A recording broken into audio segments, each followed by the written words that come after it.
They were the women of legend, the rulers who wielded both power and magic. In ancient tales whispered around the fire, they were known as the witch queens, figures who stirred the hearts of men with both fear and desire. These were not just queens who sat on gilded thrones, they were sorceresses who commanded the winds, bent nature to their will, and spoke with spirits that roamed the earth.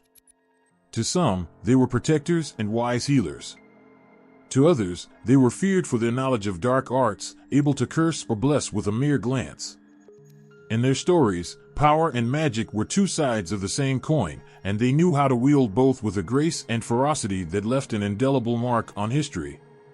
In every culture, in every corner of the world, there are tales of women who were more than mere mortals, more than just queens.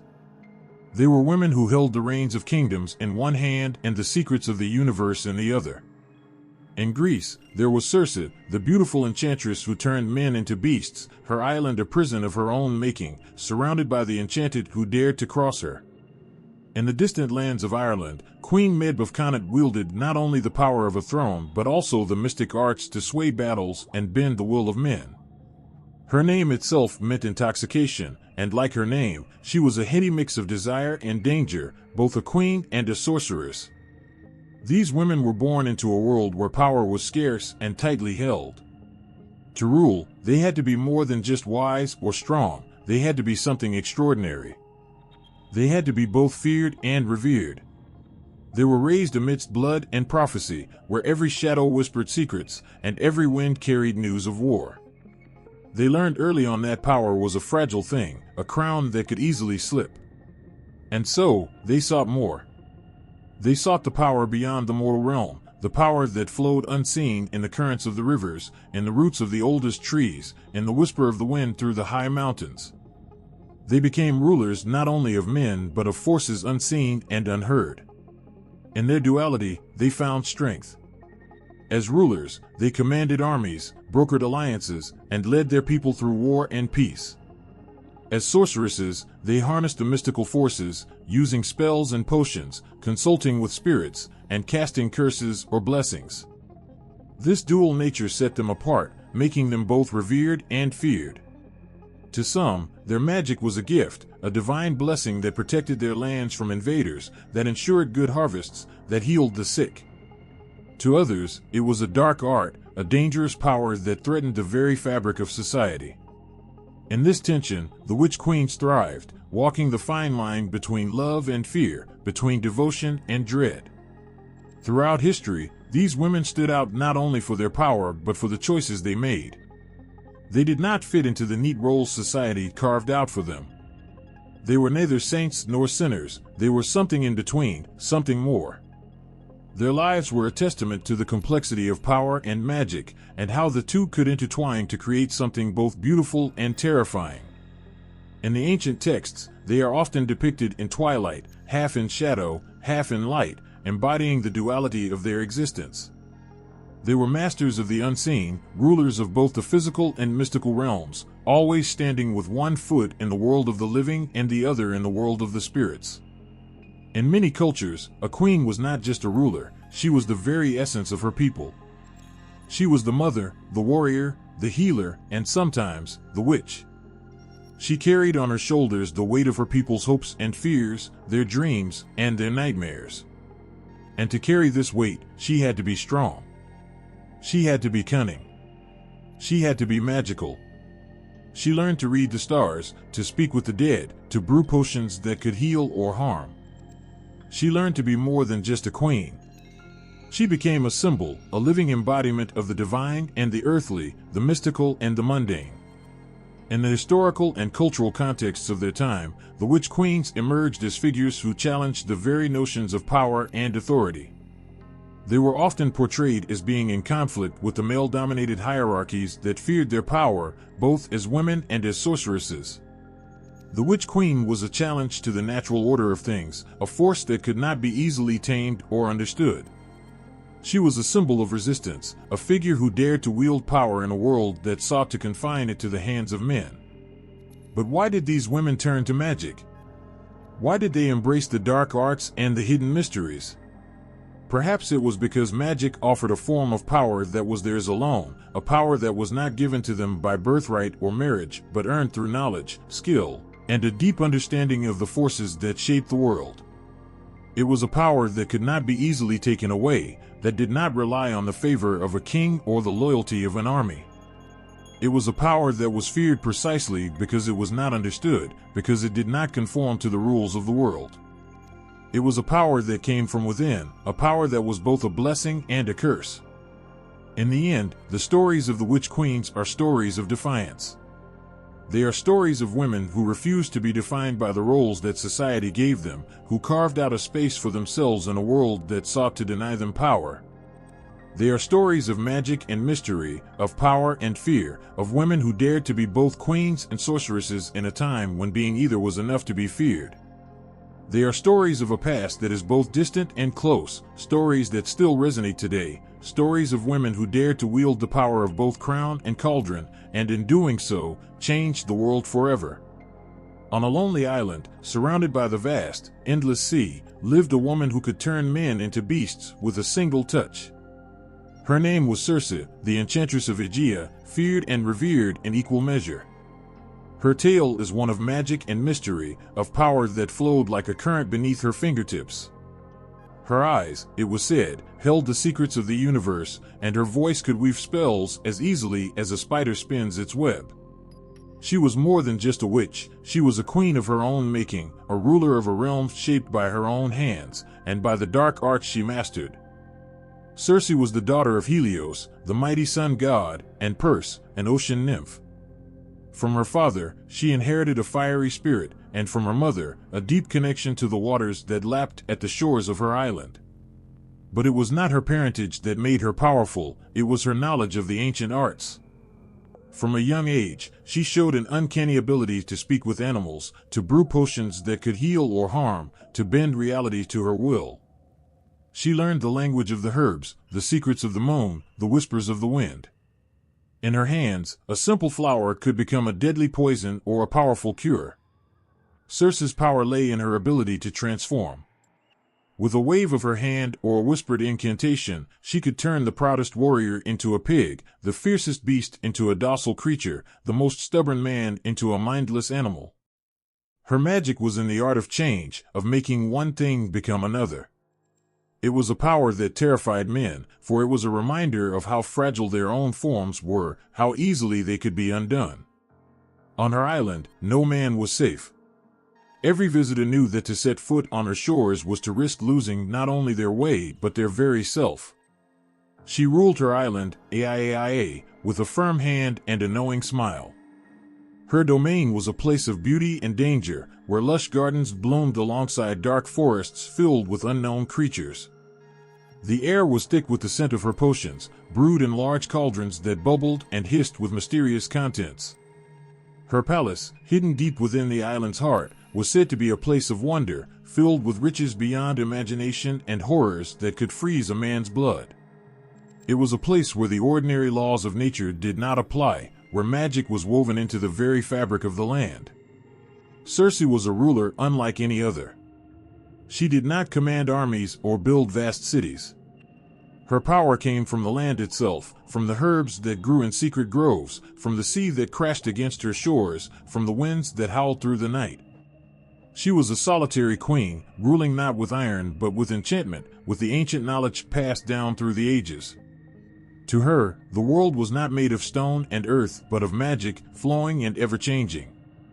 She was its mistress, and she loved it fiercely, jealously guarding her secrets against all who dared seek them. Many came to her island seeking her aid, drawn by the rumors of her power. Some sought her love, others her wisdom. Many left disappointed, transformed into creatures they never imagined they could become. For Circe was not one to be trifled with. She saw through men's hearts, into their darkest desires, and their deepest fears. She understood the nature of power, and she wielded it with a deft hand, never giving more than she took. To those who came to her with respect, she was a gracious hostess, offering them food and drink that could heal or enlighten. But to those who came with deceit in their hearts, she was a fearsome foe, a witch who could curse as easily as she could bless. One of her most famous encounters was with Odysseus, the great hero of the Greek myths. When he and his men landed on her shores, weary and hungry from their long journey, she welcomed them with open arms. But it was a cruel trick. She fed them food laced with her potions, turning them into swine, their human forms lost in the blink of an eye. Odysseus, warned by Hermes, the messenger god, managed to resist her spell and confronted her with both courage and wit. Impressed by his bravery and cleverness, Circe not only restored his men to their original forms, but took him as a lover, revealing a softer side that few ever saw.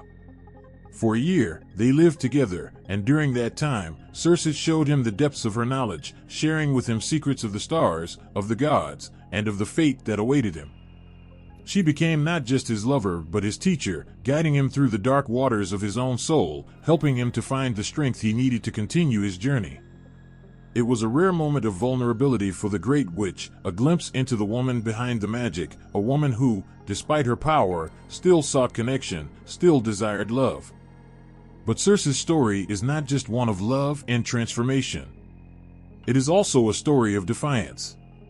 A story of a woman who refused to be defined by the men who sought to conquer her, who chose to live life on her own terms, bound not by the rules of gods or men, but by her own sense of self.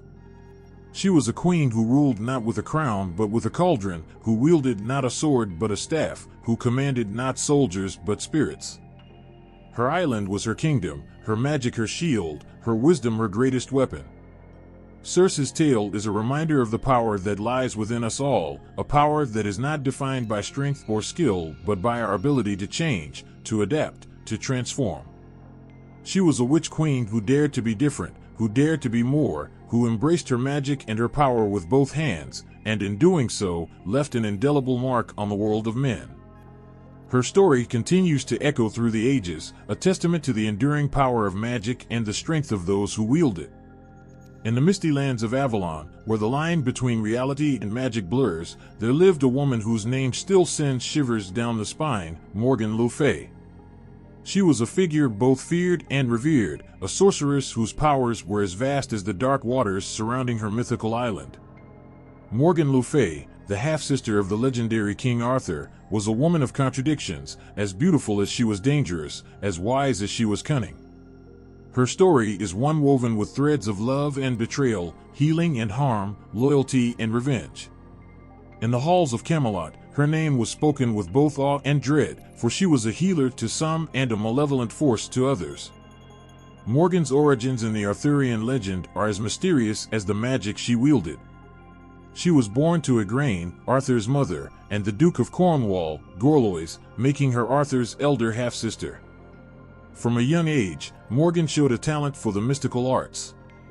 She studied under Merlin, the greatest wizard of all time, and learned the secrets of the ancient magic that flowed through the veins of Avalon. Under his tutelage, she grew strong and powerful, mastering spells that could heal the gravest wounds or summon storms to sink entire fleets. But the same magic that made her powerful also made her dangerous.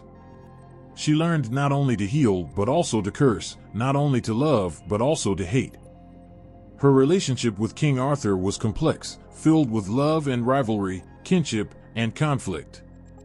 As children, they shared a bond, a connection forged by blood and destiny.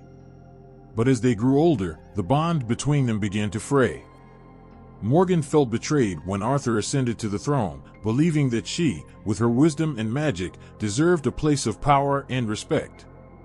She watched as her half-brother built his kingdom, surrounded by knights and nobles who saw her as a threat rather than an ally. The pain of being sidelined, the sting of being seen as lesser, fueled a fire in her heart that would not be easily quenched. Morgan's anger was not without reason. She had been cast aside, seen as a mere enchantress, a woman to be feared and shunned. In a world ruled by men, her power was a threat. They whispered about her in the shadows, spoke of her magic with fear in their eyes. They called her a witch, a sorceress, a temptress who would lead them to ruin. But Morgan was more than the sum of their fears. She was a healer, too, a woman who could mend bones and cure sicknesses with a touch, who could bring life back from the brink of death. She was a protector of Avalon, a guardian of its secrets, a leader of her people.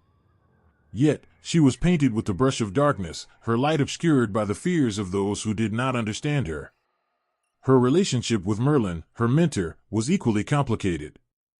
Merlin was the greatest wizard of his time, a man of immense power and knowledge. To him, Morgan was a prodigy, a student unlike any he had ever seen. But he also saw the darkness within her, the ambition that could consume her if left unchecked. They were bound by a shared understanding of magic, but they were also separated by their views on how that magic should be used.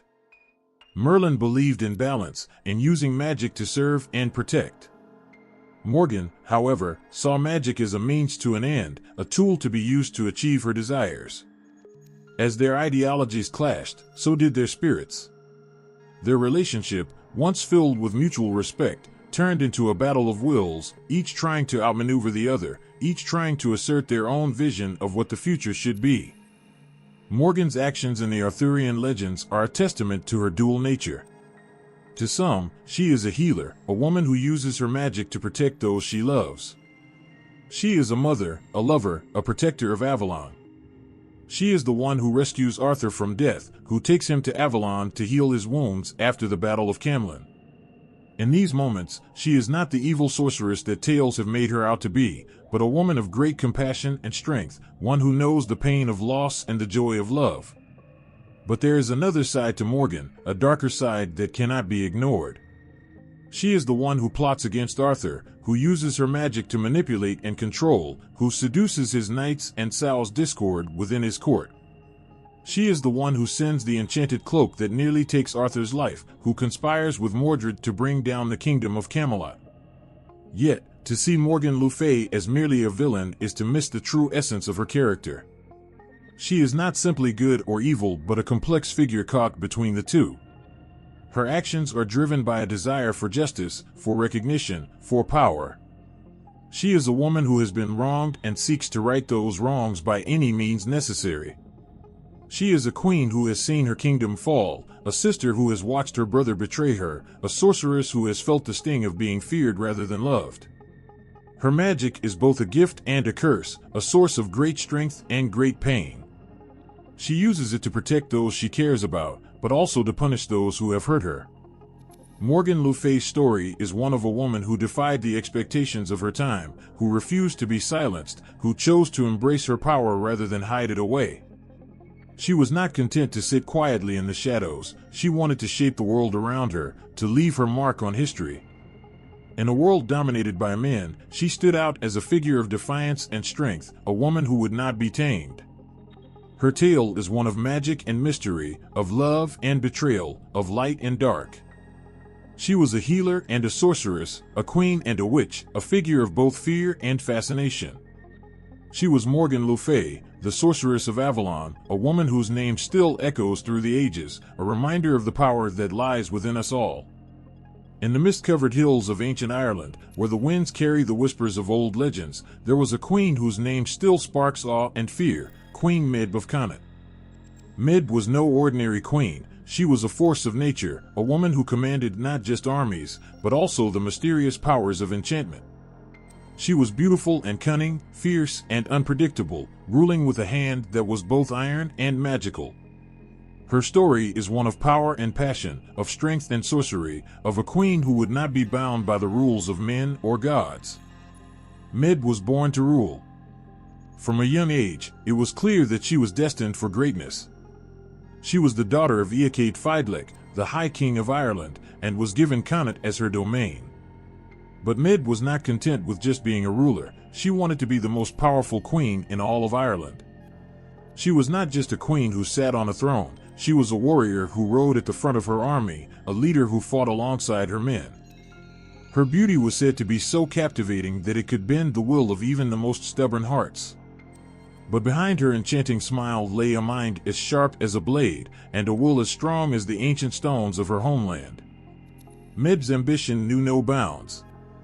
She was known for her many husbands, each chosen for their bravery and strength, but none could match her power or tame her spirit. She took husbands as she saw fit, discarding them when they no longer served her needs. She was as free as the wild Irish winds, and just as untamable. Her greatest desire was to be the equal of any man, to prove that she could rule, fight, and command just as well as any king. And so, she did. But she also possessed a power that went beyond the physical, a power of enchantment, a mystical ability to weave spells and influence minds. This sorcery made her not just a queen, but a witch queen, one who could sway the course of fate with a whisper. One of the most famous stories of Medb is the tale of the cattle raid of Cooley, known in the Irish tongue as the Táin Bua Caonge. It was a tale that began, like many tales of old, with a dispute over something as seemingly simple as a bull. But in Ireland, where the cattle were as much a symbol of power as they were a measure of wealth, this was no small matter.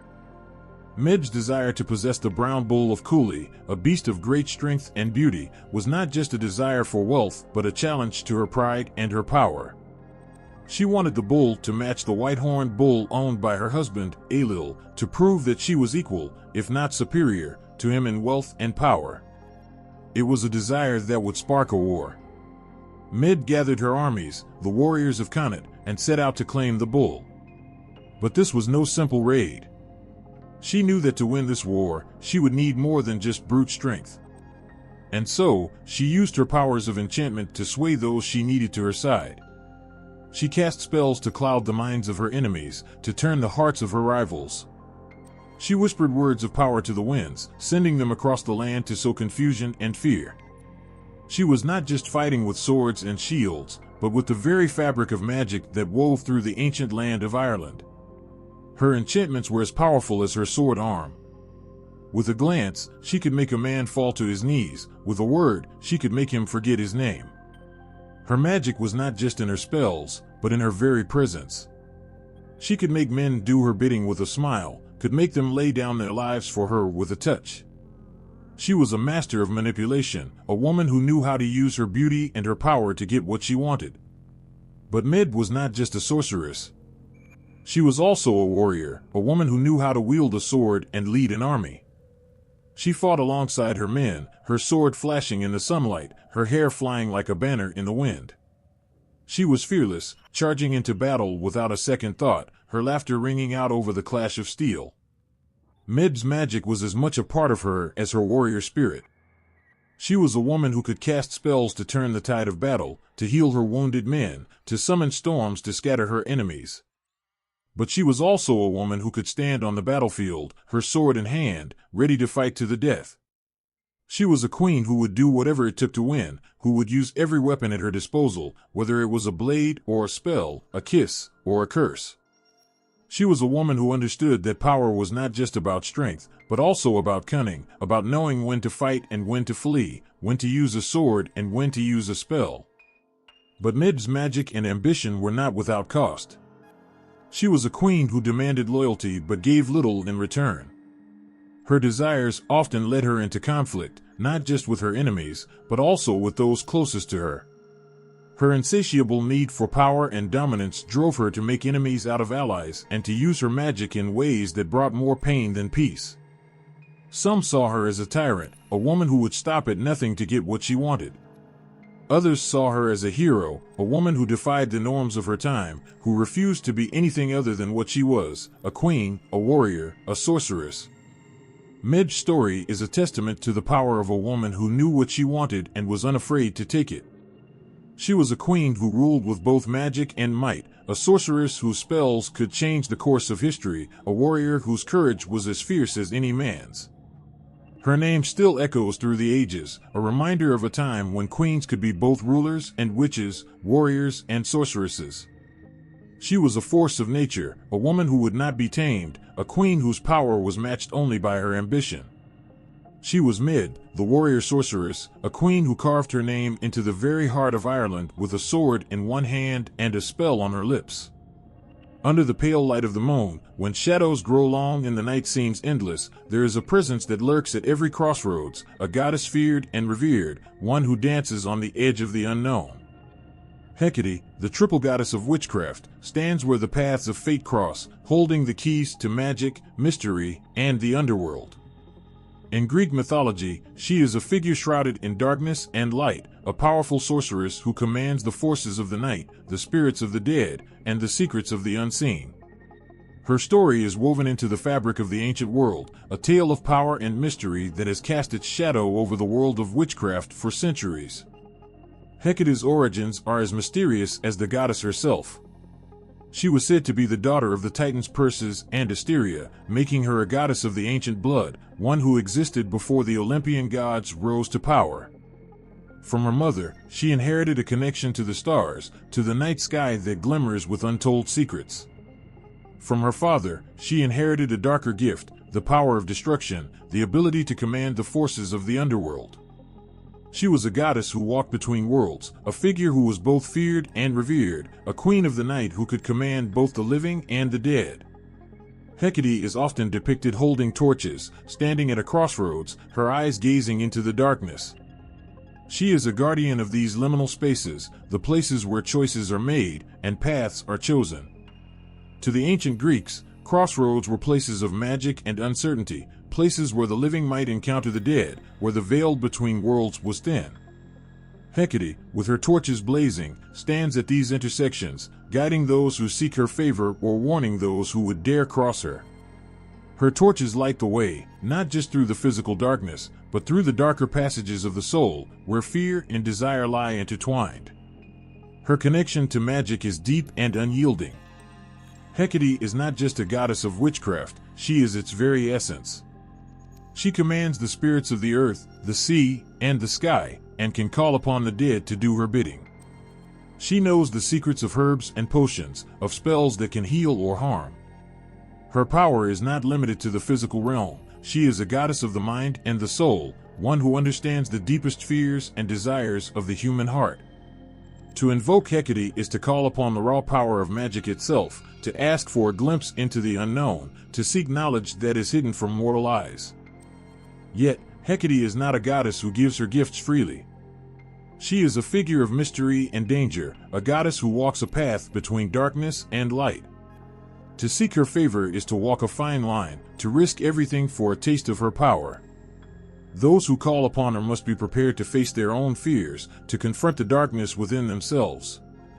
For Hecate, as a goddess of witchcraft, is also a goddess of transformation, a figure who demands change, who asks that those who seek her power be willing to sacrifice something of themselves in return. Her association with the underworld only adds to her mystique. Hecate is a guide for souls, a mistress of ghosts, and a goddess who can move between the world of the living and the realm of the dead. She is often depicted in the company of Cerberus, the three-headed hound of Hades, and she has the power to open the gates of the underworld for those who know the proper rites. In this role, she is both a comfort and a terror, a guide who can lead souls safely to the afterlife, or a dark goddess who can summon spirits to do her bidding. Her connection to the underworld gives her a power that few other gods possess, the power to move between worlds, to command both the living and the dead. Hecate's influence stretches far beyond the boundaries of ancient Greece. Over time, she has become a symbol of witchcraft itself, a figure who embodies both the light and dark aspects of magic. She is a goddess who has been embraced by those who seek power, those who walk the path of the witch, and those who honor the old ways. In the Middle Ages, her image was conflated with that of the witch, a figure who could heal or curse, who could bring light or darkness. To many, she became a figure of fear, a dark goddess who embodied the dangers of magic, the unknown powers that lie in the shadows. But to others, Hecate is a figure of empowerment, a goddess who represents the strength and wisdom of women, the power of transformation, and the ability to navigate the unknown. She is a goddess who stands at the crossroads, offering a choice, a path, a way forward. She is a reminder that power comes in many forms, that magic is not just about spells and potions, but about understanding oneself, about facing one's fears and embracing one's true self. She is a goddess who demands respect, who offers guidance to those who are brave enough to seek it. To call upon Hecate is to ask for her guidance at the crossroads of life, to seek her wisdom in times of darkness. She is a goddess who understands the shadows, who knows the secrets that lie in the dark corners of the soul. She is both a guardian and a guide, a light in the darkness and a shadow in the light. Her torches burn bright, lighting the way for those who seek her, offering a path through the unknown, a way to face the darkness and emerge stronger on the other side. Hecate's legacy is one of mystery and power, a testament to the enduring strength of the goddess who stands at the crossroads of life and death, light and darkness, magic and reality. She is a goddess who embodies the very essence of witchcraft, a figure who has inspired fear and awe for centuries. Her story is one that continues to captivate, to intrigue, to challenge, and to inspire those who seek the path of the witch, the path of the wise, the path of the goddess who stands at the crossroads, holding the torches that light the way through the darkness. The name Jezebel still echoes with a mix of fascination and fear. Her name alone conjures images of a queen who was as cunning as she was captivating, a ruler who wielded her power with both an iron fist and a seductive smile. In the ancient world, she was a figure of controversy and intrigue, a queen who defied expectations and broke the boundaries of what a woman in her time could do. Jezebel, as told in the Bible, is far more than a queen. She is a symbol of power, magic, and rebellion, a woman who was unafraid to use any means necessary to secure her throne and protect her people. Jezebel was a Phoenician princess who became the queen of Israel through her marriage to King Ahab. Her story is marked by her unyielding will, her strategic mind, and her unrelenting ambition. From the moment she set foot in Israel, she challenged the existing power structures. Her very presence was a statement of defiance. She brought with her the worship of Baal, the storm god of her homeland, and with it, a new kind of power that shook the foundations of Israelite society. She was accused of witchcraft, of using dark magic to bend the will of men and gods alike, to influence the hearts and minds of her subjects. To her enemies, she was a sorceress, a queen who dabbled in forbidden arts, who used her beauty and her wits to control those around her. Jezebel's reputation as a sorceress stems not only from her political cunning but also from her association with the worship of foreign gods. She was said to have surrounded herself with prophets and priests of Baal and Ishtar, gods who were viewed with suspicion and feared by the Israelites. The Bible paints her as a woman who dabbled in the dark arts, who called upon the power of these gods to curse her enemies and protect her rule. Her name became synonymous with witchcraft, with the seductive allure of the forbidden, with a power that was both feared and misunderstood. She was a queen who understood the power of the unknown, who wielded it like a weapon, who used it to strike fear into the hearts of her enemies. But Jezebel was not just a queen who relied on magic and seduction. She was also a shrewd politician, a woman who understood the Game of Thrones better than anyone else. She knew how to manipulate those around her, how to turn her enemies against each other, how to maintain her power in a world dominated by men. Her marriage to Ahab was not just a union of two people, but a merging of two powerful cultures, each with its own gods, traditions, and beliefs. Jezebel was a queen who understood the power of alliances, who knew how to use her position to strengthen her rule, who was unafraid to make bold moves to protect her throne. Jezebel's story is one of both political and magical intrigue. She was accused of using her charms to manipulate Ahab, of using her beauty to seduce him into abandoning the worship of Yahweh, the God of Israel, and embracing the gods of her homeland. She was said to have used magic to influence his decisions, to cast spells that would ensure his loyalty and obedience. To her enemies, she was a witch who had bewitched the king, who had led him astray with her dark arts and her seductive wiles. But to her supporters, she was a powerful queen who knew how to use every tool at her disposal to protect her people and her throne. Jezebel's legacy is one of both fear and fascination. She is a figure who has been both vilified and revered, a queen who has been painted as both a villain and a hero.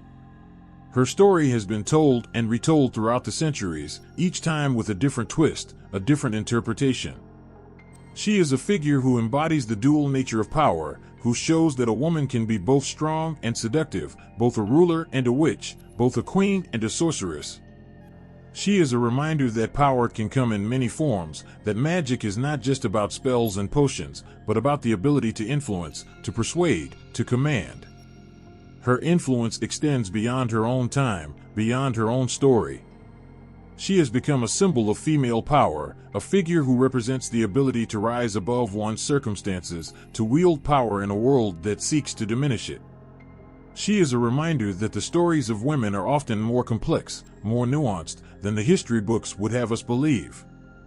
Jezebel's story is not just a tale of witchcraft and seduction, but a story of survival, of resilience, of the ability to adapt and thrive in a world that is often hostile to women in power.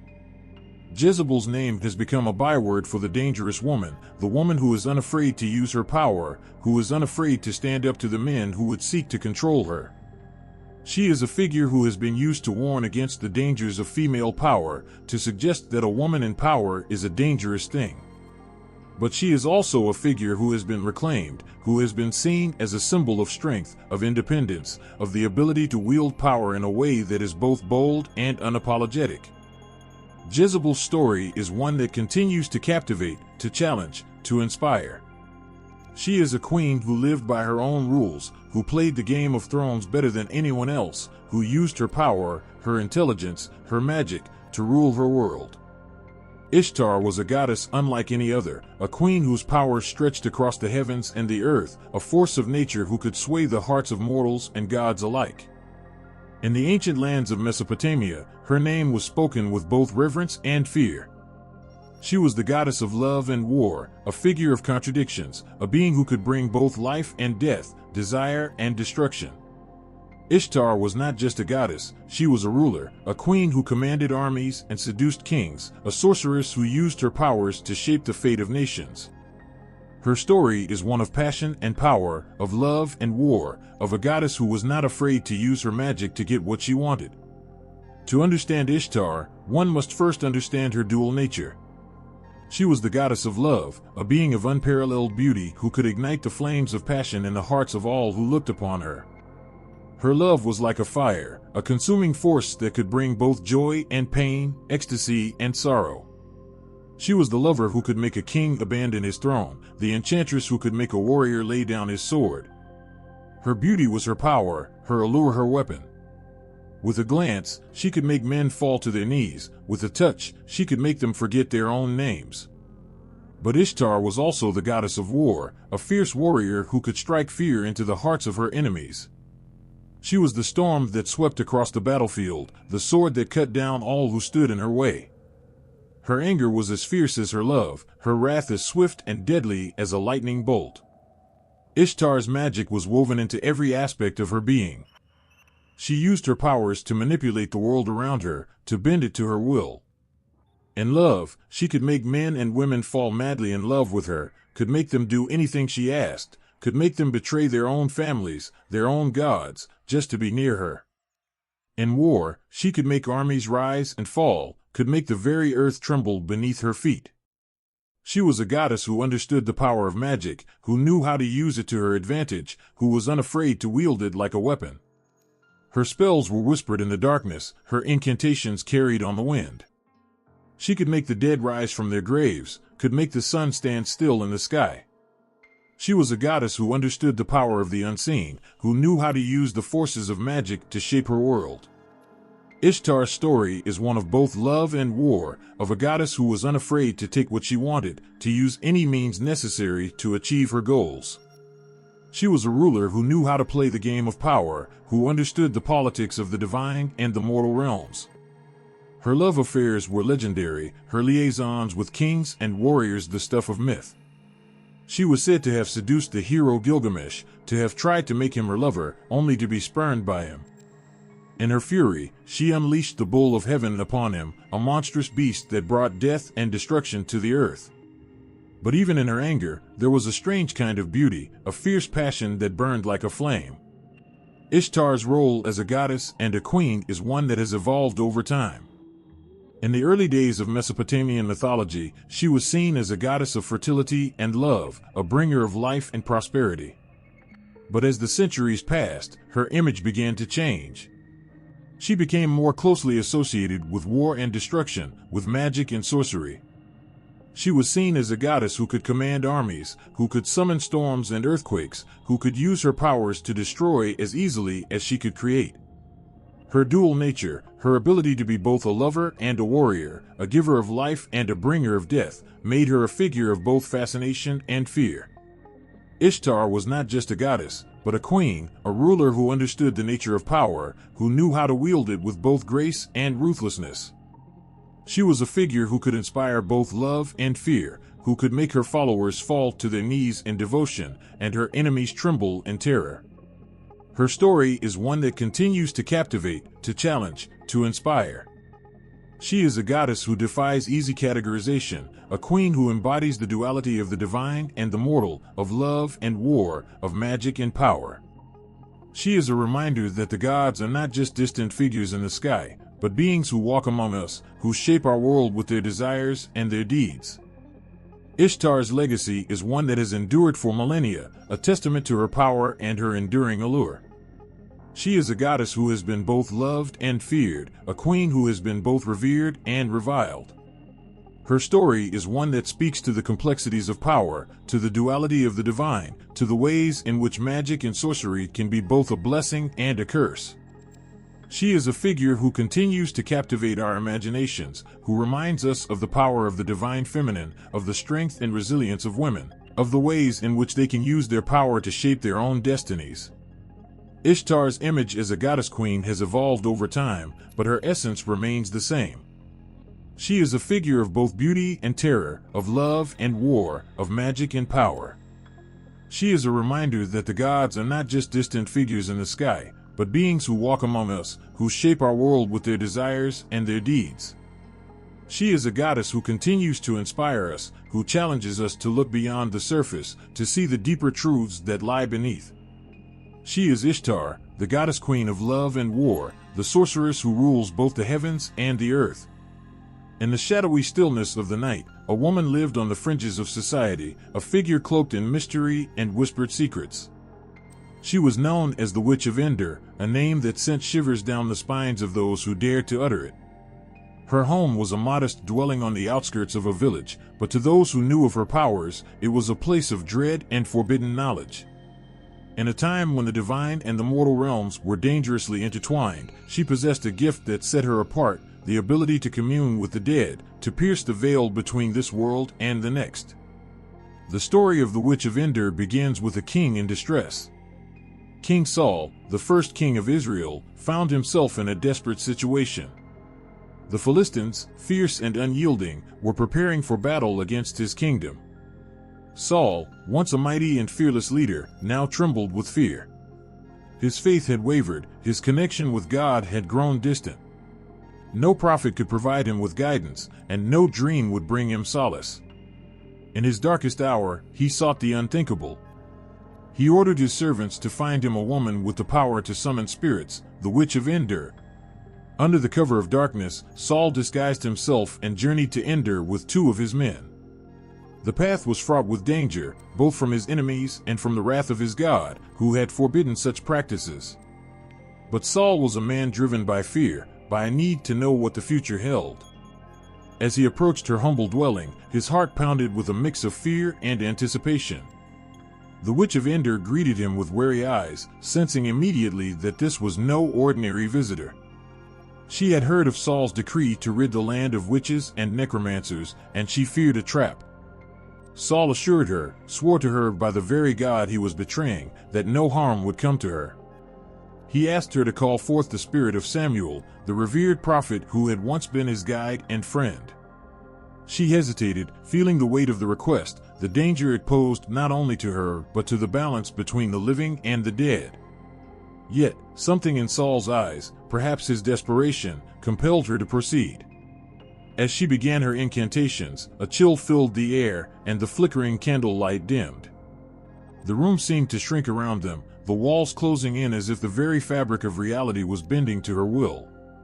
She called out to the spirit world, her voice a haunting melody that echoed into the unseen. And then, before her astonished eyes, the spirit of Samuel appeared. He was shrouded in a ghostly form, his face etched with the weariness of death. The witch gasped, for she had never seen such a clear manifestation before. She turned to Saul, her voice trembling, "Why have you deceived me? You are Saul." Saul's disguise had failed him. His fear was laid bare, his deception stripped away. But he had no time to consider the witch's revelation. His eyes were fixed on the spirit of Samuel, a mixture of fear and longing in his gaze. The spirit spoke, his voice carrying a sorrowful weight. He told Saul of his impending doom, that the Lord had turned against him and that his kingdom would fall into the hands of the Philistines. Worse still, he foretold that Saul and his sons would join him in death the next day. Saul's face paled as the reality of his fate set in. He collapsed to the ground, weakened not just by fear, but by the realization that he had crossed a line from which there was no return. The witch, witnessing this broken man before her, felt a stir of pity. Though she was known as a sorceress, a woman who danced with shadows, she was not without compassion. She offered Saul food and shelter, urging him to gather his strength for the dark path that lay ahead. The story of the Witch of Endor did not end there. Her encounter with Saul marked her forever in the pages of history, a figure both feared and misunderstood. She became a symbol, a cautionary tale of forbidden knowledge and the perils of seeking power from the unknown. Yet, beneath the surface of her story lies a more profound truth about her, that she was not merely a witch, but a woman caught in the tumult of a world that feared her gifts. She was a medium, a bridge between the worlds of the living and the dead, one who walked the fine line between light and shadow, between the seen and the unseen. The Witch of Endor's story shaped how female sorcerers were viewed in the centuries that followed. She was seen as a figure of both fear and fascination, a woman whose powers defied the norms of her time. Her ability to summon spirits and foretell the future made her both a source of dread and a vessel of wisdom. She was a reminder of the untamed power of the feminine, of the mysteries that lay hidden in the hearts of women who dared to wield their gifts in a world dominated by men. Even today, the image of the Witch of Endor lingers in the collective imagination, a figure cloaked in mystery, a symbol of the unknown. She reminds us that there is always more to a story than what meets the eye, that the world is full of secrets waiting to be uncovered. She is a testament to the power of belief, to the fear and awe that magic can inspire. And though her name may be spoken in hushed tones, her story continues to captivate, to haunt, to inspire. The Witch of Endor was more than just a sorceress. She was a woman who dared to look beyond the veil, who dared to reach into the darkness to bring forth the light. She was a figure of power and mystery, a symbol of the untamed spirit that lives within us all. And in her story, we find a reflection of our own fears and desires, our own yearning for the unknown. She is a reminder that magic is real, that it lives in the spaces between what we know and what we cannot see, and that sometimes, to find the answers we seek, we must be willing to walk into the darkness. In the mist-covered forests and vast, icy plains of the ancient Norse world, there was a goddess whose name was spoken with both reverence and awe. Freya, the Norse queen of Sidr, was unlike any other. She was beautiful, captivating, and powerful, with a presence that could soothe the most hardened warrior or strike fear into the hearts of men. Freya was a goddess of many faces, embodying love and fertility, yet also war and death. She moved through the world with a grace that hid her true strength, a force that few could comprehend. Freya's power was not just in her beauty or her command over love and desire, but in her mastery of Sidr, a form of Norse magic that was feared and respected in equal measure. Sidr was no ordinary magic, it was a mysterious art that blurred the lines between fate and free will. It allowed the practitioner to weave spells that could alter reality, control the minds of men, and foresee the future. To practice Sidr was to play with the threads of destiny itself, to bend them to one's will. Freya, with her golden hair and piercing eyes, was the greatest Sidr practitioner of them all. They said Freya's voice could enchant even the gods. Her whispers were like a soft breeze that carried the weight of forgotten secrets. She could command the hearts of men and gods alike, her presence as irresistible as it was dangerous. Freya's magic was a dance of shadows and light, a symphony of power that left those around her in awe. She could heal with a touch, soothe the dying with a glance, and bring forth life with a mere thought.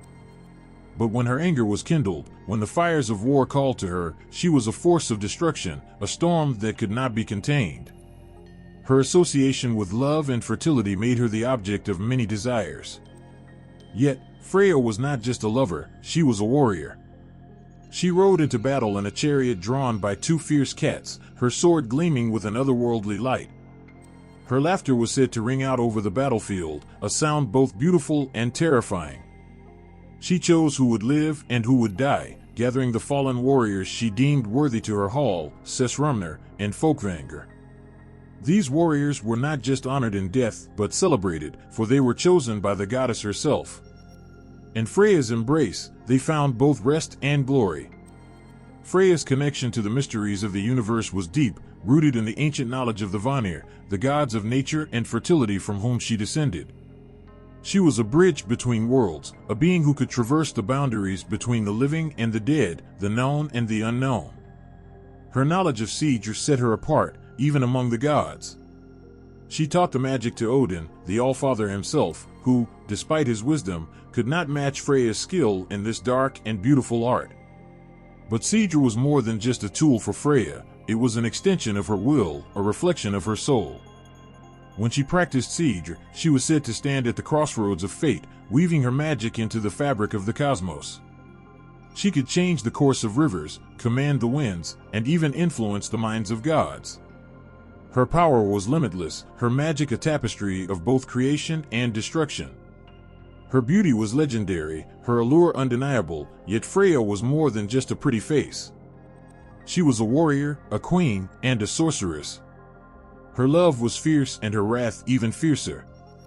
She loved deeply, but she fought with a ferocity that rivaled the mightiest of gods. She was not bound by the rules of the Aesir, nor did she fear them. She walked her own path, guided by her desires and her unyielding will. Freya's heart, like her magic, was a mystery. She was said to have loved deeply and lost much, her tears of red gold a symbol of her sorrow and strength. Yet, she was never defeated, never broken. She stood tall, her head held high, her spirit unbroken. Her magic was her strength, her power her shield. She was both healer and destroyer, lover and warrior, goddess and sorceress. In her, the Norse found the embodiment of their most profound truths, the strength in love, the beauty in war, the power in magic. Freya was not just a goddess, she was a symbol of everything they held dear. She was the light in the darkness, the fire in the cold, the love in the hate. She was the magic that bound them, the force that drove them, the goddess who led them.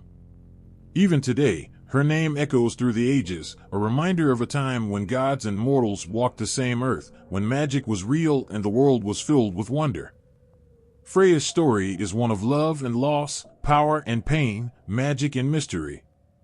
She is a goddess like no other, a queen who commands both the living and the dead, a sorceress whose magic is as timeless as the stars. In the ancient heart of Assyria, where the desert sands whispered secrets of forgotten empires, there was a queen whose name still stirs the imagination, Semiramis. Her story is a dazzling mix of reality and myth, a tale of a woman whose power and magic were as boundless as the legends that surround her. Semiramis was no ordinary queen. From her rise to power to her legendary feats, her life was a saga of grandeur and mystique. Born into obscurity, she is said to have been the daughter of a fish and a dove, an origin that marked her as someone extraordinary, destined for greatness. Her journey from a humble beginning to the throne of Assyria is a tale of ambition, cunning, and enchantment. Her magical prowess was the stuff of legend. Tales tell of her casting powerful spells and commanding the elements, her abilities weaving through the fabric of reality with a fluid grace. She was said to summon storms and make the earth tremble, her enchantments so potent they could alter the very course of rivers and reshape the landscape. People whispered of her ability to call upon spirits and harness their power, making her a figure of awe and fear. Her magic was not just a tool but an extension of her will, a testament to her unmatched control over the forces of nature and the supernatural. Yet, it was not only her magic that defined her, but her remarkable political acumen. Semiramis ruled with a blend of sharp intellect and unyielding resolve. She expanded her empire with strategic brilliance, building cities and fortresses that would become the pride of Assyria. Her reign was marked by both grandeur and cunning.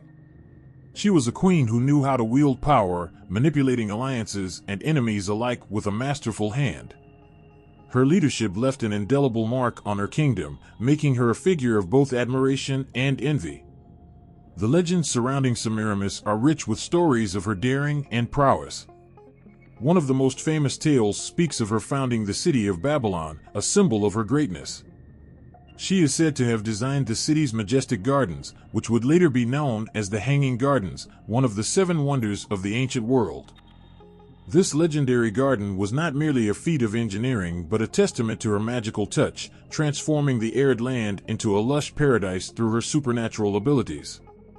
Her legend did not stop with her own era. Semiramis' story influenced the concept of the Witch Queen in cultures far beyond her own. The idea of a powerful woman who could blend the roles of ruler and sorceress became a recurring theme in mythologies and stories across the ages. Her name became synonymous with the archetype of the Witch Queen, an extraordinary woman whose magic and leadership made her both revered and feared. The tales of Semiramis were not just stories of a distant past, but also reflections of the fears and desires of those who told them. They spoke to the human fascination with power and magic, the allure of a queen who could command both men and the supernatural forces with equal ease. Her legend captured the imagination of countless generations, transforming her into a symbol of female strength and magical prowess. In the end, Semiramis was more than just a queen. She was a legend whose life became a powerful narrative of magic and leadership. Her story is a reminder of the extraordinary potential within each individual, of the heights one can reach with a combination of talent, ambition, and a touch of the supernatural. Through the ages, her tale has inspired awe and admiration, ensuring that the legend of Semiramis endures as a beacon of what a woman can achieve when she commands both the world and the forces beyond it. In the dim light of ancient Greece, where shadows danced with the flicker of oil lamps, the story of Medea emerged, a tale filled with magic, love, and the most heart-wrenching of betrayals. Medea's life was a storm of sorcery and vengeance, a dramatic saga that gripped the imagination of those who heard it. Medea, the daughter of King Aeetes of Colchis, was a sorceress whose powers made her both revered and feared. Her mastery over potions and spells was unparalleled. She could summon spirits, concoct potions that changed destinies, and wield enchantments that turned the tides of fate. Her magic was as intricate as it was potent, weaving through her life's tapestry with dark threads of power and vengeance. Her story is closely tied to the hero Jason and his quest for the Golden Fleece. Medea's love for Jason was a tale of intense passion and even deeper sorcery. When Jason arrived in Colchis seeking the fleece, he was met with seemingly impossible tasks. Medea, infatuated with Jason, used her magic to aid him. She enchanted his enemies, gave him potions of invulnerability, and ensured his success. Her love was a fierce flame, burning so brightly that it defied the boundaries of her loyalty and morality. But Medea's love was not without its costs. Jason's quest succeeded, and he took Medea with him, leaving behind her homeland and her family. What began as a tale of heroic adventure turned dark as Medea's sacrifices were met with betrayal. Jason, once her ardent lover, eventually abandoned her for another. The heartbreak that Medea felt was not just emotional but had roots deep in her being. It was a wound that tore through her very soul, turning her fierce love into a raging tempest of vengeance. Her reaction to Jason's betrayal was both tragic and horrifying. Medea, the once heroic sorceress who had used her magic to help Jason, now turned her powers toward a different kind of magic, one of destruction and retribution. She took vengeance with a cold and calculated rage that knew no bounds. Her vengeance was not just a personal vendetta but a grand, tragic performance that saw her use her magical abilities to unleash havoc on those who had wronged her. Medea's most heart-wrenching act of vengeance came with the murder of her own children, a desperate and horrifying act intended to hurt Jason in the most profound way possible. The act was both a brutal display of her power and a tragic testament to her unending pain. The image of Medea, once a loving mother, now a figure of torment and fury, is seared into the annals of myth as a portrait of profound sorrow and relentless vengeance. In the end, Medea's story is not just about magic and revenge, it's about the complexity of human emotions. Her life was a whirlwind of love, betrayal, and anguish, reflecting the darker sides of passion and power. She was a figure who could command the supernatural with ease, yet was brought to her knees by the very forces of love and betrayal that she had once sought to control. Medea's tale remains a powerful exploration of the human condition, capturing the depths of sorrow and the heights of magical prowess in a story that continues to resonate with anyone who has ever experienced the sting of betrayal or the depth of profound love. In the heart of Africa, where the land breathes stories of old and the air hums with ancient songs, powerful sorceress queens rise from the fabric of legend. Their names echo through the ages, embodying the deep-seated magic and authority that shaped their realms. Among these formidable figures is Kaba, the sorceress queen, whose tale intertwines with the very essence of African myth and legend. Kaba, a name whispered with both awe and fear, was no ordinary queen. Her power was woven with enchantments and sorcery, granting her control over elements and fates that ordinary people could only dream of. Kaba ruled with an iron fist and a heart wrapped in mystery. Her kingdom was a place where magic flowed like the rivers, and her command over it was both revered and feared. Legends tell of her ability to control the winds, summon storms, and speak to the spirits of the earth. Her power was as much a part of her rule as her decisions and decrees. The story of Kaba is not just about a queen who wielded magic, it's about a ruler who embodied the very essence of mystical authority. In her kingdom, the distinction between the mundane and the magical blurred, creating a realm where her sorcery was both a source of awe and a tool of governance. Kaba's magic was deeply entwined with her role as a leader. She used her powers not just to maintain control, but to ensure the prosperity and protection of her people. Her spells could summon rain to end a drought or curse those who threatened her realm. Kaba's legacy is a testament to the cultural significance of sorcery in African folklore. In many African societies, powerful women were often seen as the embodiment of both divine and magical powers. There were queens who ruled with authority, but also sorceresses who wielded their gifts for the good of their people. Kaba's story is a powerful reminder of how these figures were more than just rulers. They were the living manifestations of their culture's deep beliefs in magic and its role in leadership. Her tale also underscores the complexity of her character. Kaba was not a mere figure of fear, she was a woman of profound depth. Her magic was not just a tool of oppression, but a means of protection and nurture. The duality of her nature as both a sovereign and a sorceress reflects the rich tapestry of African mythology, where power and compassion often coexist in the most unexpected ways. In African folklore, the legacy of sorceress queens like Kaba continues to inspire awe and respect. Their stories have shaped cultural narratives, illustrating how magic was an integral part of leadership and life. These legends speak of a time when the boundaries between the supernatural and the earthly were not just blurred but celebrated. They remind us that magic and power were not just abstract concepts but living, breathing forces that could shape the course of history. The reverence for these sorceress queens highlights their enduring impact on African culture. Their stories are passed down through generations, not just as tales of magic and authority but as powerful symbols of the strength and complexity of female leadership. They are the embodiment of a time when women wielded their power with both grace and ferocity, leaving a legacy that continues to inspire and captivate. In the ancient tapestries of Indian mythology, two figures stand out with a blend of mystical power and regal authority, Manthara and Hecate. These queens did not just wield political influence, they wielded something far more formidable, mystical knowledge that shaped the very destinies of their kingdoms. Manthara, with her dark, enchanting presence, appears in the epic Ramayana as a figure whose motives and actions stir the currents of fate. She was not merely a maid, she was a woman of mysterious power, skilled in the arts of enchantment and persuasion. Her whispers, laced with magic, were enough to turn hearts and change the course of history. Manthara's influence over Queen Hecate was profound, steering her actions in ways that would alter the fate of the entire kingdom of Ayodhya. Her role in the story unfolds like a dark spell woven into the fabric of the epic. Manthara's cunning and mystical knowledge were the tools she used to manipulate those around her. She wasn't a mere schemer, she was a weaver of destiny, a figure whose power lay not just in political maneuvering but in a deeper, more arcane mastery.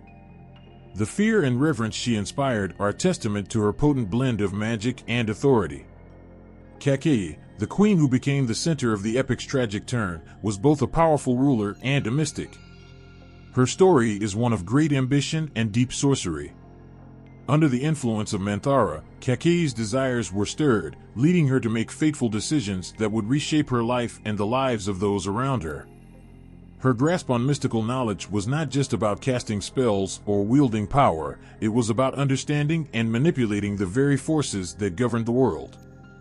Her influence over the kingdom was a direct reflection of her mastery over the mystical arts. Hecate's actions, driven by both personal ambition and mystical guidance, set off a chain of events that would lead to exile and upheaval. Her ability to merge mystical prowess with political power shows the deep integration of magic and governance within Indian legends. The way she wielded her power was a blend of emotional depth and sorceress skill, leaving an indelible mark on the epic and the lives of those around her. The intertwining of political power and mystical knowledge in the stories of Manthara and Hecate highlights a fascinating aspect of Indian mythology. These queens were not mere rulers, they were embodiments of a world where magic and politics were inseparable. Their tales are a vivid portrayal of how mystical wisdom could be used to influence kingdoms and shape destinies. The mystical arts were not just for the seers and sages, they were deeply embedded in the practices of those who held power, affecting their decisions and the lives of their subjects. The stories of these queens resonate with a haunting beauty. They show that the path to power was not only through military might or political acumen, but also through the mastery of ancient, mystical knowledge. Their legacies are woven into the very fabric of Indian myth, illustrating the profound impact that the blending of magic and rule could have on a kingdom and its people. In the end, the tales of Manthara and Hecate are more than just stories of sorcery and power, they are echoes of a world where the mystical and the political were intricately linked.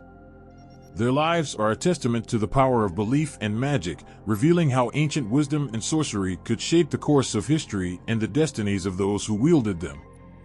Their stories continue to captivate and inspire, reminding us of the enduring power of the mystical arts in shaping the world. In the heart of ancient myth, there lurks a story of despair and transformation so profound it chills the bones. Lamia, once a revered queen of Libya, finds herself trapped in a tale of unimaginable horror. Her journey from a powerful ruler to a monstrous creature is a haunting narrative of love, betrayal, and eternal anguish.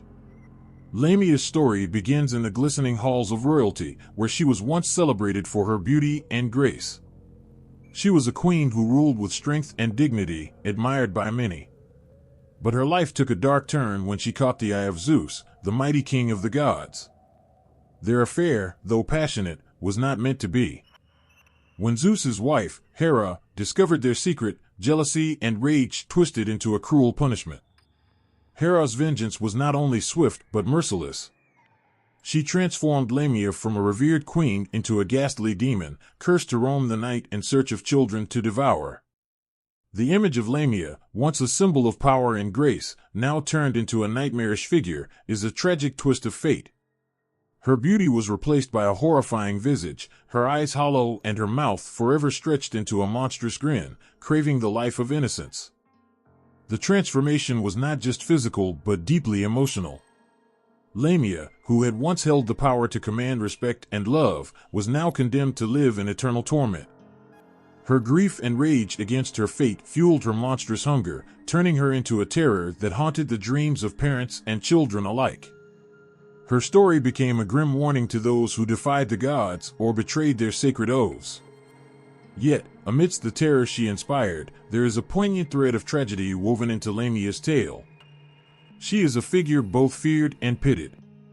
Her monstrous transformation was not of her making, but a cruel twist of fate imposed upon her by the vengeful goddess Hera.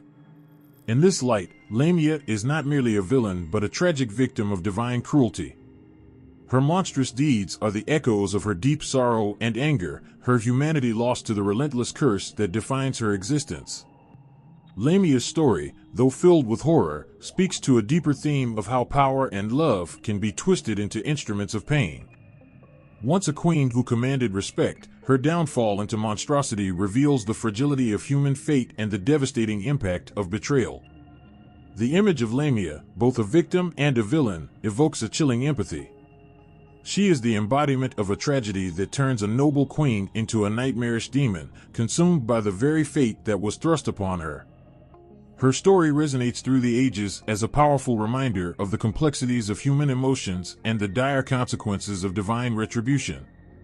The curse that transformed Lamia into a child-eating monster reflects a profound irony. The same power that once elevated her to the heights of royalty is now the source of her endless torment. Her tale, a poignant mix of horror and sorrow, remains a haunting reflection on the cruel twists of fate that can turn the noblest of souls into the darkest of nightmares. In the heart of the Slavic forests and ancient villages, two figures emerge from the mist and folklore, casting long shadows that blend fear with fascination.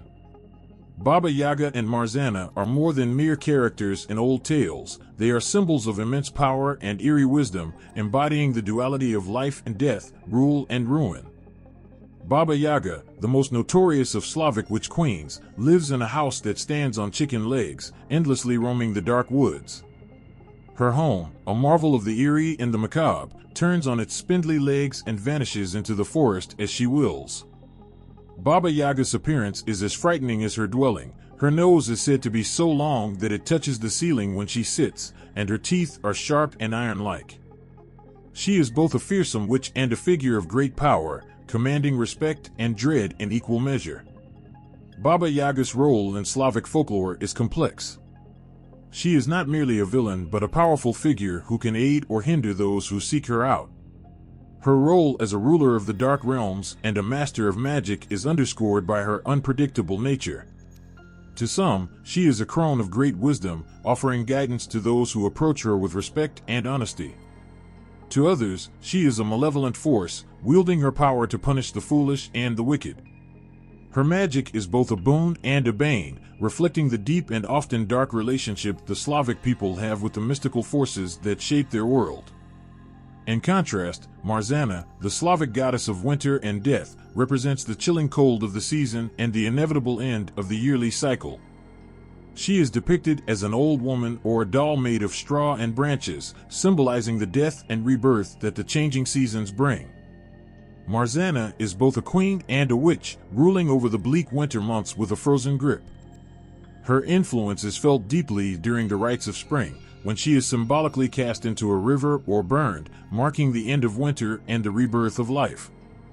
The ritual of Marzana's burning or drowning is a powerful symbolic act that resonates with the cycle of life and death, reflecting the deep-seated belief in the interconnectedness of the seasons and human existence. As the Slavic people cast away Marzana, they are not just expelling the harshness of winter, but also honoring the natural cycle of renewal and growth. Her figure embodies the harsh, unforgiving side of nature, but also the promise of new beginnings that follow her departure. Both Baba Yaga and Marzana play crucial roles in Slavic folklore, embodying the delicate balance between power and fear, life and death. They are figures of immense cultural significance, representing the deep and often mysterious forces that shape human existence. Their stories are not merely tales of terror, but reflections of the profound and sometimes unsettling truths about the human condition and the natural world. The witch queens of Slavic mythology stand as enduring symbols of the dark and light, the old and new, that define the cycles of life and the powerful forces that govern them. In the shadows of ancient China, where the line between the mystical and the political often blurred, some women wielded powers so profound that their stories still stir the imagination today. Among these figures, Empress Wu Zetian stands out, not merely as a ruler but as a sorceress who navigated the treacherous waters of court politics with a mix of cunning and mystical practices that seemed to shape her very destiny. Wu Zetian's rise to power is a tale both extraordinary and enigmatic. Born into a time when women were expected to remain in the background, she defied these norms and became the only woman in Chinese history to rule as emperor. Her journey from a concubine in the Tang dynasty to the supreme ruler of China was marked by her extraordinary blend of political acumen and deep involvement in mystical practices. Empress Wu Zetian's reign was defined by her deep engagement with Taoism, the ancient Chinese philosophy that emphasizes harmony with the natural world and mystical practices. She was known for her intense devotion to Taoist rituals and the belief that these practices could influence her rule. Her court was filled with scholars and mystics who helped her harness these mystical forces to consolidate her power and maintain control. In the dimly lit chambers of the imperial palace, where secrets and shadows intertwined, Wu Zetian's mystical practices were not just for show but were integral to her political strategy. She conducted elaborate rituals aimed at ensuring her rule would be unchallenged. These rituals, often shrouded in secrecy, were believed to invoke the favor of the gods and spirits, ensuring her continued dominance over a realm fraught with intrigue and danger. One of the most captivating aspects of her reign was her use of astrology and divination. Wu Zetian employed astrologers to predict the future and guide her decisions, believing that the alignment of the stars held the keys to her success and the stability of her rule. Her court was a stage for both political maneuvering and mystical practices, where every decision was infused with the belief that cosmic forces could shape her destiny. Her mystical pursuits were not without controversy. Wu Zetian faced numerous challenges and opposition from those who viewed her mystical practices with suspicion. Her enemies accused her of using sorcery to manipulate the court and eliminate rivals, fueling rumors and fears that added to her complex legacy. Yet, these very accusations highlighted her ability to intertwine mystical arts with political power, making her a figure of both awe and dread. Wu Zetian's reign also saw her engage in the promotion of Taoism as the state religion, intertwining her personal belief in mystical practices with her political agenda. By elevating Taoism, she sought to legitimize her rule and unify the empire under a spiritual and political banner. This blending of mystical and political elements was a hallmark of her reign, shaping the way she was perceived both in her time and by future generations. The story of Wu Zetian is a poignant reminder of how the mystical and the political can intertwine in ways that shape history. Her rise from a humble background to the pinnacle of power, coupled with her deep involvement in mystical practices, made her a ruler like no other. She mastered the art of blending political intrigue with mystical arts, leaving a legacy that continues to fascinate and provoke thought. In her story, we see the heart of a ruler who used every tool at her disposal to achieve her goals, including the ancient and mysterious arts that were believed to hold the power to change fate. Her reign was a dramatic chapter in the annals of Chinese history, where the supernatural and the political collided, creating a legacy that endures in the annals of legend and lore. In the rugged landscapes of ancient Celtic lands, where mist hung heavy over battlefields and forests whispered secrets of old, there was a presence both feared and revered, Morrigan, the goddess of war and fate. Her name carried a weight that made warriors shiver and poets sing, for she was not just a deity but a figure who embodied the fierce blend of divine power and sorcery. Morrigan was a goddess whose presence was a harbinger of both chaos and change. In the Celtic world, she was known as the Great Queen of the battlefield, her name synonymous with the wild forces of fate and war. Her influence was so profound that she was often seen as a guiding spirit in times of conflict, her ominous cries and dark appearances marking the moments of destiny. The tales of Morrigan are woven with strands of both terror and awe. She was often depicted as a beautiful, yet fearsome figure, appearing to warriors in their most desperate moments. Her powers extended far beyond mere mortal comprehension. She could foresee the outcomes of battles and weave the threads of fate with an almost casual air. To encounter her was to face the very essence of unpredictability and to wrestle with the shadows of one's own destiny. Morrigan was not alone in her divine reign. She often appeared in a trio with her sisters, the Morrigan, whose combined powers made them a formidable force. This trio was more than a mere extension of her power, they were the embodiment of the very forces of nature that shaped the world around them. Together, they wove spells and curses that could alter the course of human lives and the fates of entire armies. Her influence was not confined to the battlefield. Morrigan's role as a sorceress queen extended into the realms of politics and prophecy. In the Celtic belief system, she was often seen as a figure who could manipulate events from behind the scenes, guiding or manipulating the outcomes of battles and political conflicts. Her ability to see and shape the future made her a central figure in the lives of Celtic leaders, who sought her favor and feared her wrath. Morrigan's presence in Celtic society was a potent blend of fear and respect. Her role was not merely as a goddess of war, but as a symbol of the unpredictable nature of fate itself. To the Celts, she represented the inescapable forces that shaped their world, a world where the line between life and death was thin, and the whims of the gods could turn the tide of human events. Her stories were not just about her powers, but also about her interactions with mortals. Legends tell of her appearing to warriors before a battle, sometimes in the guise of a crow or a raven, her presence a grim reminder of the fragility of life and the certainty of death. These encounters were both terrifying and awe-inspiring, for Morrigan was both a protector and a destroyer. Her blessings could turn the tide of battle, but her curses could bring ruin to even the mightiest of heroes. The significance of Morrigan and her fellow sorceress queens in Celtic mythology extends beyond their roles and stories. They represented the very essence of the unknown, the forces that could not be controlled or predicted. They were both revered and feared, their powers a constant reminder of the delicate balance between fate and free will. In a society where the supernatural was a part of daily life, these figures embodied the divine forces that influenced human destiny. The tales of Morrigan and the other Celtic witch queens remind us of a world where the boundaries between the divine and the mortal were blurred. Their stories speak of a time when gods walked among men, wielding power that could shape the very fabric of reality. In their presence, the Celts saw not just the fearsome power of war and fate, but also the profound connection between their world and the divine forces that governed it. In every whisper of the wind, and every shadow that moved across the battlefield, the legacy of Morrigan and her fellow sorceress queens lived on, a haunting reminder of the deep and often dark connection between the divine and the human experience. In the shadowy recesses of ancient Mesoamerican mythology, where the vibrant culture of the Aztecs intermingled with dark and mysterious forces, there lurked figures of profound power and fear.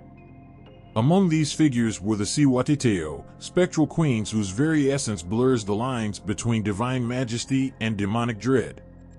The Cihuateteo were not ordinary figures of myth, they were the souls of women who had died in childbirth, transformed into dark, haunting spirits. To the Aztecs, these queens of the underworld represented a twisted duality, revered yet feared, their power both protective and perilous. They roamed the night, their presence a blend of sorrow and menace, embodying the very fears and beliefs of a society deeply connected to the cycles of life and death. These dark sorceress queens were often depicted with features that mirrored their eerie role. Their heads were crowned with the bloody symbols of the underworld, and their eyes glowed with an unnatural light, revealing the intensity of their supernatural influence. They were believed to have a hand in the realm of dreams and the night, casting spells and curses that could cause madness or illness. Their eerie appearance and powers were a constant reminder of the thin veil separating the living from the dead. In Aztec mythology, the Cihuateteo were linked to the harsh reality of childbirth, a perilous process that could claim the lives of women. This connection made them both sympathetic figures and sources of fear. The ancient Aztecs honored these spirits with offerings and rituals meant to appease them, hoping to secure their favor and protect the living from their wrath. Yet, despite these rituals, the Cihuateteo remained a symbol of the potential dangers that lay beyond the veil of life. Their influence extended beyond mere fear, it reflected the complex interplay of life, death, and the supernatural. The Cihuateteo were often associated with the underworld and were thought to have the ability to control or influence the spirits of the deceased. Their role as both divine and demonic sorceresses embodied the ancient Aztec belief that the world was governed by powerful forces that were not easily understood or controlled. The cultural implications of these witch queens were profound.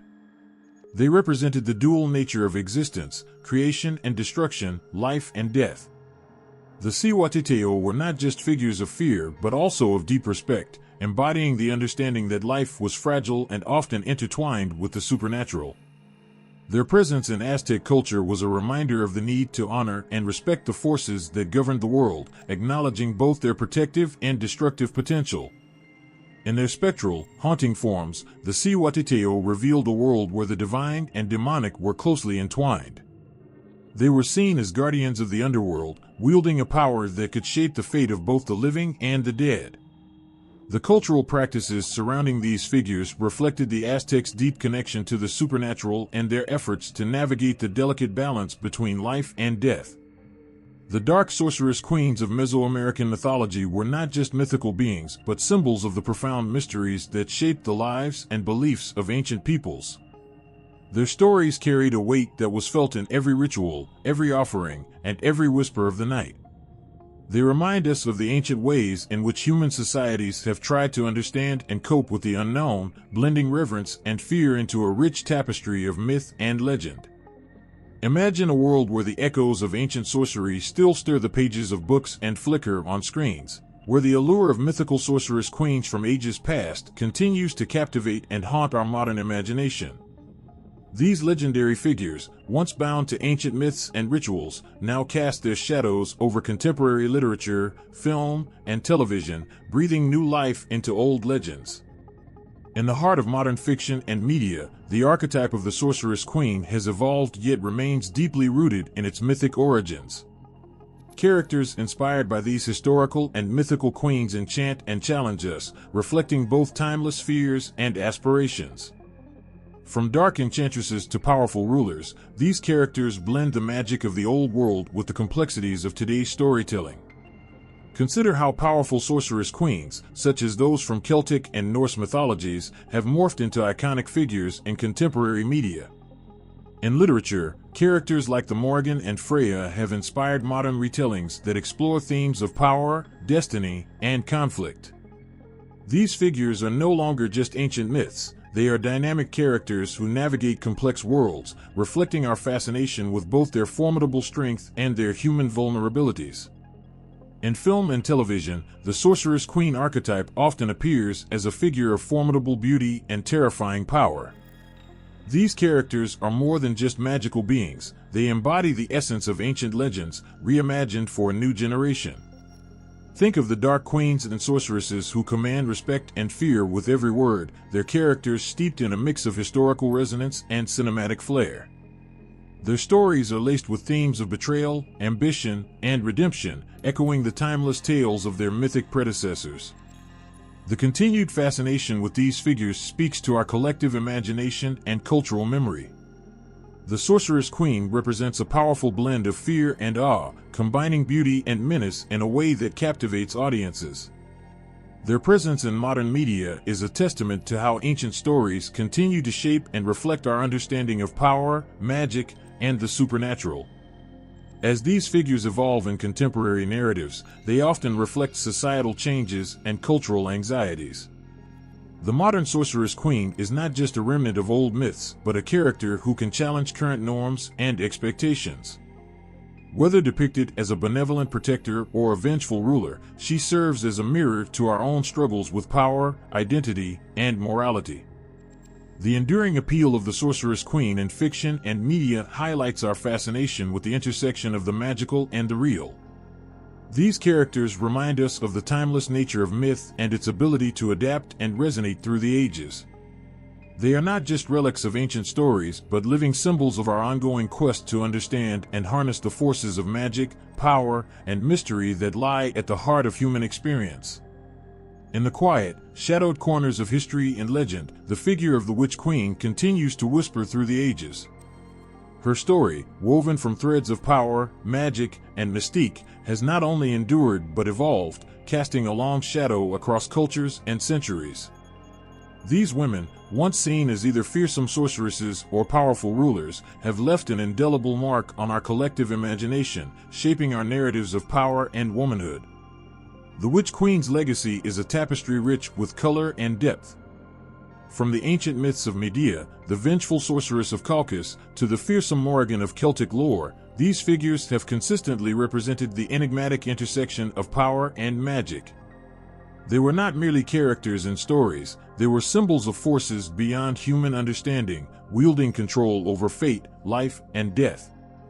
The echoes of their influence can be seen in the stories and beliefs that have been passed down through generations. As these figures transitioned from myth to modern archetype, their images transformed but remained powerful. In ancient times, witch queens were often seen as either divine beings or monstrous entities. Their stories were filled with grandeur and terror, casting them as forces of nature that could both nurture and destroy. Over time, This portrayal has evolved, adapting to the changing values and fears of different eras. In today's world, the Witch Queen has become a symbol of both empowerment and fear, reflecting our ongoing struggles with gender, power, and magic. In modern media and literature, the Witch Queen has shed some of her darker aspects while retaining her aura of mystery and strength. She appears as a character who embodies the complexities of womanhood and power, both revered and feared, nurturing and ruthless. This transformation highlights how these figures have been reinterpreted to fit contemporary narratives, allowing them to resonate with new audiences. The Witch Queen of today is not just a figure of myth, but a reflection of our evolving understanding of power and femininity. These ancient figures have significantly shaped how we view power and magic. They challenge traditional norms, presenting powerful women who command respect and authority. In doing so, they offer a complex portrayal of female strength, one that goes beyond simple heroism or villainy. They embody the dual nature of magic and power, showing how these forces can be both creative and destructive, nurturing and overwhelming. The impact of witch queens on our cultural narratives is profound. They have become icons of strength and independence, embodying the struggles and triumphs of women who seek to shape their destinies. Their stories continue to inspire and provoke, serving as a reminder of the power inherent in both myth and reality. Through their legacy, they challenge us to reconsider our understanding of power, magic, and the roles women play in both. In the end, the Witch Queen remains a powerful symbol, her legacy woven into the fabric of our cultural consciousness. Her story, one of ancient magic, power, and transformation, continues to captivate and inspire, reminding us of the timeless allure of the mystical and the powerful.